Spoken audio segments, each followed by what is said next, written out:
Okay, so, that's funny. Okay. Good. Oh, it's a fun place to go to a game though, isn't We'll it? call the meeting to order. Angie, call the roll. Deanna Wood, Terry Broxma, Here. Dave Vanderbrake, Here. Kathy Kruger, Here. April Schaefer, Here. Gene Van Morrow, Here. Lee Rivers. Item 2, review and approve the minutes for September 29, 2021. Make a motion to approve. Is there a second? I'll second. Call the roll. Broxma, Yes. Vanderbrake, Yes. Kruger, Yes. Schaefer, Van Morrow. Yes. Item 3, consider special exception for preschool services at 109 North 18th Avenue, Sheldon Community School District. And Mr. Grondike, I think, is representing Corey. Can you step to the podium and explain your request? Yeah, I think Mr. Meyer had sent everything to you guys as far as the letter, just requesting that. We recently purchased the Fantasia building. We're currently in the process of renovating that and would like to convert it to our Little Orbs Learning Center, and just asking that you consider rezoning that or zoning that for us to be able to use as a preschool. And then, of course, in the back, we're putting a play structure and everything in there, and I think he had told you about that as well. And with the fencing guidelines and everything as well, with the fence being around it, we plan on doing everything there, and just ask that you consider that for us. If I might. Go ahead. Anything else, Mr. G? Nope.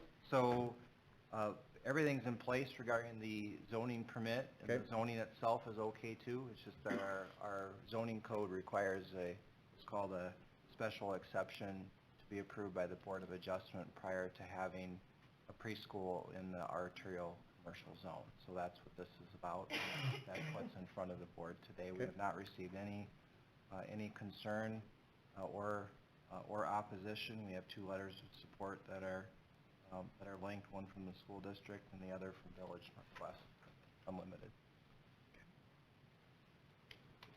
Everyone understands what a special exception is? Good. Any questions for either Sam or Mr. G? Entertain a motion for the special exception. I would make a motion for special. Thanks, April. Is there a second? Second. Thank you. Angie, call the roll. Kruger, Yes. Schaefer, Yes. Van Morrow, Yes. Vanderbrake, Yes. Broxma. Yes. Item 4, consider special exception for 104 North 3rd Avenue for agricultural sales and service, Sheldon Power, John Van Gorp, and the city. And Sam, you want to make some comments before we have John talk?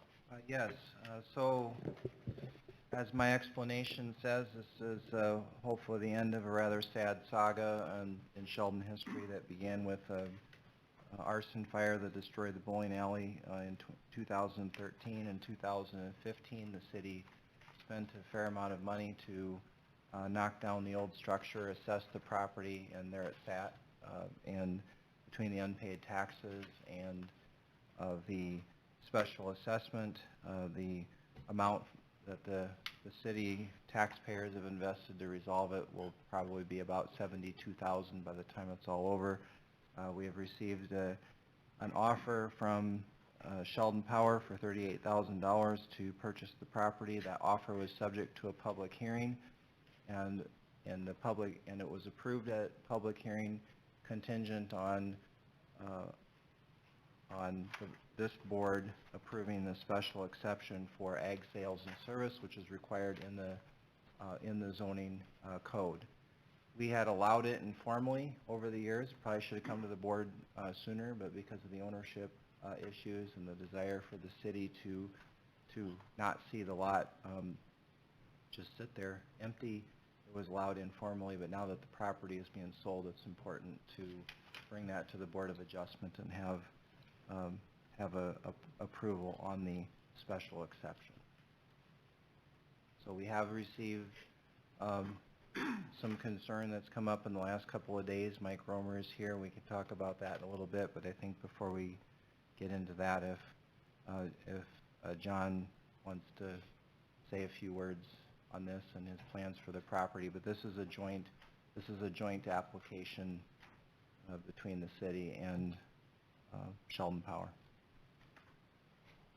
John? Yeah, I think you know the history.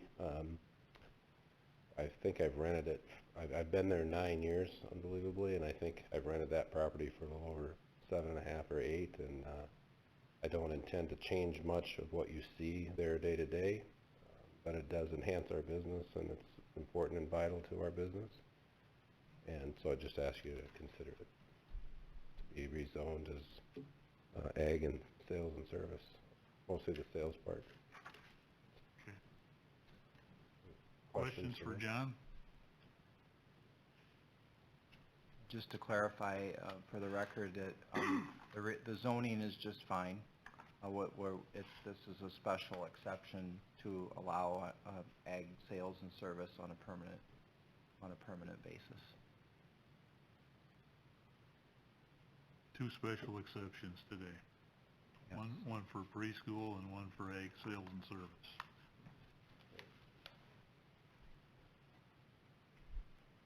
Thanks, John. Mike, did you have something you wanted to say? Hey, I'm Full- Mike Romer. Full name and address. Name's Mike Romer. I live right next door to Budsy's on 114 North 3rd.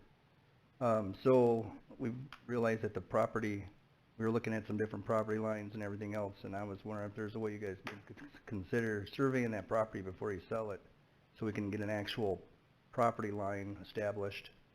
And the whole block is kind of messed up there. There's a building next door that's on my property, and so I'm getting boxed in right there. And I don't have a problem with the sale of it. They're great neighbors. I just, that retainer wall, if it comes out farther than what we thought it was like only a couple feet, but it's looking like it's closer to the center of my driveway. So I'm wondering if we could establish a property line in there somewhere, and then whatever's on that side of the retainer wall, if I'm able to purchase that up to the retainer wall so that I can keep it all mine, that little box I got back there. That's kind of my concern.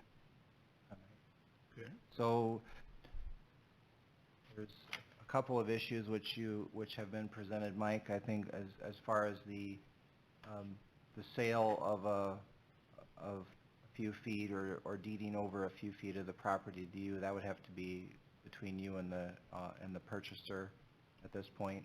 But let me finish. But as far as and that's really not in the purview of the Board of Adjustment. But the Board of Adjustment does have the ability to continue the item or to approve with the contingency that there be a survey and that the survey be provided to you. Okay. And I don't know that I don't know if that would help. I'm willing to commission a survey at city expense if we think that is going to help with the situation. I know our city attorney had said today he had no reason to believe that the beacon lines were inaccurate. Right. And over the years, the shed to the north, Popma's shed, which was built, I think, prior to Popma's owning it. Yep. It's been there for a long time. That encroaches on your property from the north. Right.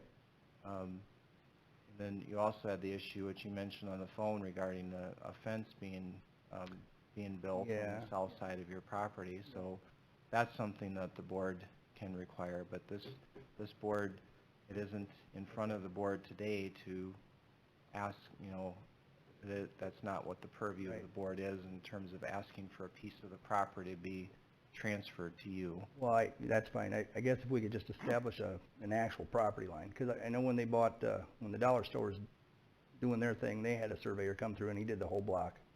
And there was pegs everywhere, and it was kind of hard to tell where anything really was. And then when we got this aerial view of what's going on now, then I was like, oh, wait a minute, half my driveway is gone. And I'd like to pave through there. Since Budsy's has been gone, there's an old culvert back there, a gully, and you fall in it all the time now. It used to be their old rain run. And I just kind of like that, to know that's mine. I don't want to pour concrete on someone else's property. I mean, it's just, we need to establish a property line, an actual property line between Budsy's and my house, and then we can measure out the rest to figure who's where. But Yeah, that, I'm really concerned with that aerial view of the property lines. I don't think that's accurate. So there's really two ways that I see this going, is the board can approve this today and ask me to proceed with doing a survey, but then the board's special exception, which is to allow equipment on the property, is still approved. Right. Or the board continues it, asks for a survey, which delays the whole sale of the property, and then comes back and discusses the outcome of the survey. Right. So which are you seeking? I just need to know whose property, probably the latter. We really need to establish a property line there. If you could just put this on hold just for a little bit until we can establish a property line. If you could have a surveyor come in and find out the actual property line between the house and the old Budsies. We get pelted pretty hard there. I need you got a lot of others, you can only put fences in certain places, and I can't nail a fence to that wall, and and I get pelted with sand across that parking lot now since the building's been gone. We get that wind and just sand blasts our cars. Whatever, I guess I'm not really, I don't know what I'll have to do, but whatever I can do to try to get that rest of that property, whatever steps we gotta take for you to find a property line or something. I mean, I don't know where to start on I'd buy the rest of the other side of the property from him, but we don't know where the property line actually is.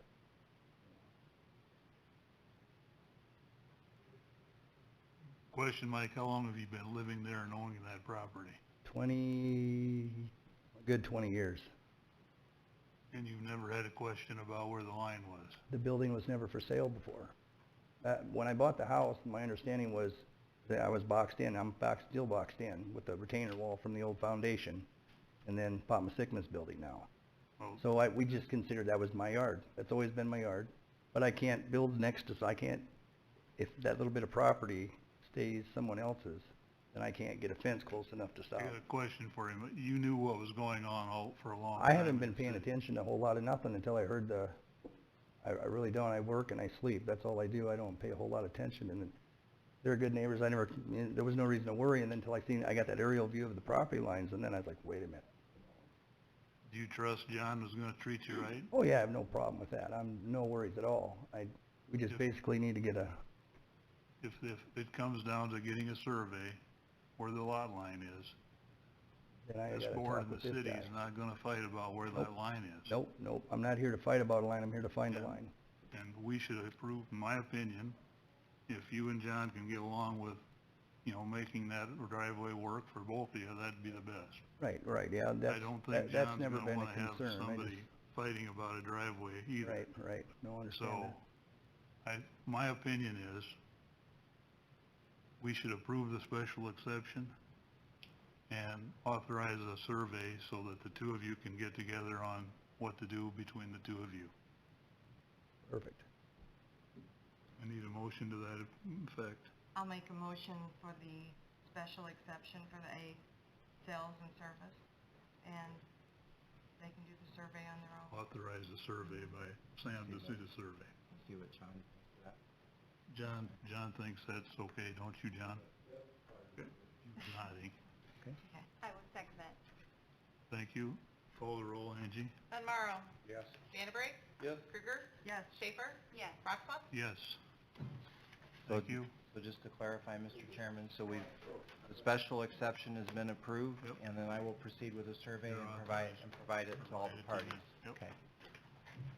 And then I just need to make sure, Mike, that you are aware that once the survey is provided, if it's up to him to give you an easement or whatever, and if a survey is required for an easement, then that will be on you. Okay? And then it'll be up to him whether to decide whether to give an easement. And, I guess the fence, we didn't really talk about the That's fence, another but that's issue. something that That'll be another issue. can be worked out, so. We can't solve that today. We probably should have the survey before the fence is Yeah. resolved anyway, and that can be handled, John, under the buffering that's in the code, so that's something that you guys can work out. Okay. All right? Item 5, consider appeal of 312 West 10th Street enforcement action, Jennifer Sundstrom. concerning a fence. Jennifer, you're here. You step to the podium and explain your situation.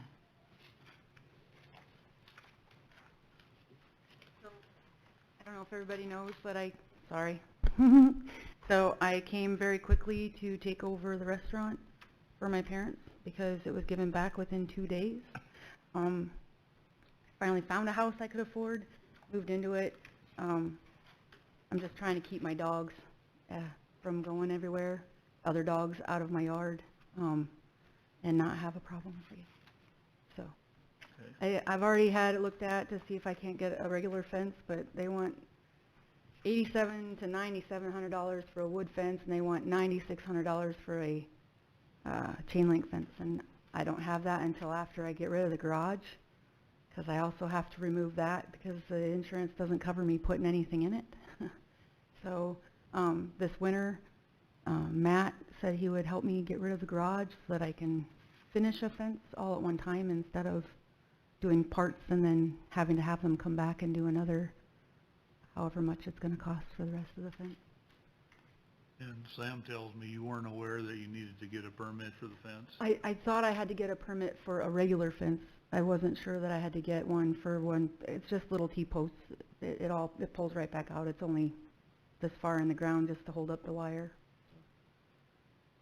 And apparently we had a complaint from That's what I hear, but I don't know. No, none of my neighbors. We did have 2 letters of support. You were supposed to get 4, but 2 is At good. least 2, I saw at least Yep, 2. 2 So, for sure. The question I have for you is, do you really intend to spend around $10,000? I plan on fixing up that whole place. I have a roof to do. I have a bathroom and a kitchen to do because it's falling apart, mold and everything. I have a basement to do. I'm just trying to figure out what's needed done right away and what can wait. I'm not fully aware of all of the mold in the house, but I keep getting told that there is. So I'm worried about that a little bit, but I just know that putting up a fence right now is going to be difficult with the garage there. And then once I take down that garage, then some of the fence may have to be moved again, and I didn't want to have to do it 3 times. And then I didn't know how long it was going to be because You want to do it once. I do. And I would like to wait until spring, possibly June, just because I don't know with fencing, especially with the concrete and in the ground, I know they have to be able to get into the ground far enough to hold it up, and I don't know when thaw is going to happen, so I can't really say it's going to be April 1st, just because we don't know. I mean, sometimes it feels like it thaws faster, but not always. And if you decide not to do the fence by, let's say, May 1, Oh, and you don't get a permit for the fence by May 1, you'll remove that fence. I'll have a fence. It's just a matter of You will do that by May 1 if we say that's 6 months. I can try. May 1st. Okay, so I'm taking over officially January 1st. Okay. At the restaurant. I'm hoping that within that range, I don't have any major bills come up. Let's put it that way. I was really hoping for June 1st, just because that way I can get a feel for how much the materials are going to cost, because I don't know how much they're going to change. The appraisal that they gave me is only good for 15 days, and that was a month ago. So it's already null and void. So if wood prices go back up or chain link goes up, I'm just trying to go with whatever is going to be most effective for me. So. But the fence, if you don't replace it by, if your date is June 1, Yep, it'll get replaced. the other one will be gone if it doesn't. Yes. That's what I wanted to know. Okay. If I could ask a question. Okay, go ahead. So, Jennifer, how, for the new fence, how tall do you think it would be in the front yard? Do you think you'll still need to? It'll all be the same height, so probably 3 feet. It doesn't actually need to be 4 feet. That's just what I brought from home from my other house. That's the only reason it's that way, is because I had a hill at my other house, so it had to be 4 feet there, because otherwise they could just right over top. Yeah, because you can have 3 feet in the front yard without a variance. Yep. 6 feet in the side and rear. I don't have a pool, so I don't need 6 feet. Funny. I need to know where that one is. We can talk about that later, but I've heard Yeah, about that. I just know it's a can't couple see the- doors down. I can't see it from the, I can see it from my Yeah. yard. I can't really tell if it's, I'm pretty sure it's not right next door. It's probably at John's, but I don't want to pick a fight with him because he's already left stuff in my yard that doesn't belong to me, Well, so. I don't mind addressing the issue. I've addressed issues with other neighbors Okay, in that neighborhood. yeah. That's been interesting. The way I understand this then is you will replace the fence. Mhm. June 1 would be the date, Mhm. and if a variance is needed, you understand what that means. Mhm. If you want to put a 4-foot fence in the front, you apply for a variance with Sam. Right, right. Okay. I would say we could grant an extension to June 1 and take action on it at that time. That sounds fair to everyone. Does that sound okay? That sounds fine for me. Make a motion that we do grant the extension until June 1. All right. I would support. Angie, call the roll. Krueger. Yes. Ben Morrow, Yes. Schaefer, Yes. Roxma, Yes. Vandenbrink. Yes. Thank you. If I might, or interpret, so I'm interpreting this, Jennifer, the board's decision that I don't think you and I need to go through the process of a temporary fence permit. The way I understand their motion, they're simply delaying the enforcement until June 1. Mhm. Then I would bring it back to the board for a report for the next meeting after June 1. We schedule them as needed. Okay. And hopefully well before then, you'll have pulled a permit with me Mhm. for the new fence, and I'll keep them updated. Very good. Does that sound good? It does. I have 2 days off for Thanksgiving and a week off for Christmas, so hopefully I can get it done in that time. All I right. also have to do all my stuff for the drive-in. Good luck keeping the place open. Thank you. Yes. Actually, Appreciate it. open won't be so bad. It'll mostly be having all of the services available at one time if we only have 3 people working. Good luck. Thank you. Thank you for coming back, though, just to keep it open.